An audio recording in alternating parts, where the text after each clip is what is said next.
আজি যি কাৰ্যসূচী যিসকল ব্যক্তি ইয়াতে কাৰ্যসূচীত বিশেষকৈ বাস্কা জিলাৰ যিমানবোৰ বিষয়ববী আছে তেখেতসকল মই ধন্যবাদ জ্ঞাপন কৰিছোঁ আৰু লগতে এই চকতে মই ধন্যবাদ জ্ঞাপন কৰিছোঁ আমাৰ BTCৰ প্ৰধান হাগ্ৰাম মহলী ডাঙৰীয়াক, কাৰণ তেখেতৰ কাৰণে আমাৰ এইবাৰ প্ৰথমবাৰৰ কাৰণে BTCত এনেহেন প্ৰগ্ৰাম এটা লোৱা হৈছে, য'ত নেকি ছাত্ৰ ছাত্ৰীবিলাকক অলপ তেখেতসকলৰ যি শিক্ষাৰ মানদণ্ড উন্নতৰ কাৰণে তেখেতে অলপমান সকাহ দিয়াৰ কাৰণে তেখেতে ফেলিচিটেশ্যন প্ৰগ্ৰামটো তেখেতক আমাক বাৰ্ষিক অৰ্ডাৰ দিয়াৰ হিচাপে আমি পালন কৰি আছোঁ।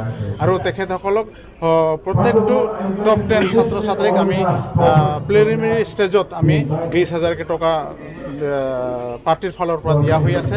আৰু পুনৰ এসপ্তাহমানৰ পিছত যিসকল BTC টপ 10 কৰিছে তেখেতসকলক 5 লাখ আৰু যিসকল MIL-ত 100 পাইছে তেখেতসকলক 3 লাখ টকাকৈ প্ৰদান কৰিব।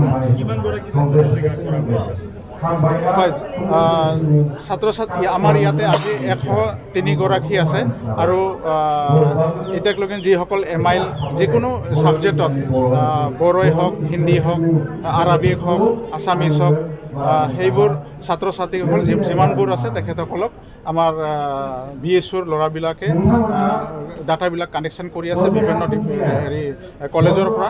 এই কলেজৰ ডাটাবোৰ কালেকশ্যন হোৱাৰ পিছত এই কাৰ্যসূচীটো BTCত কৰা হ'ব।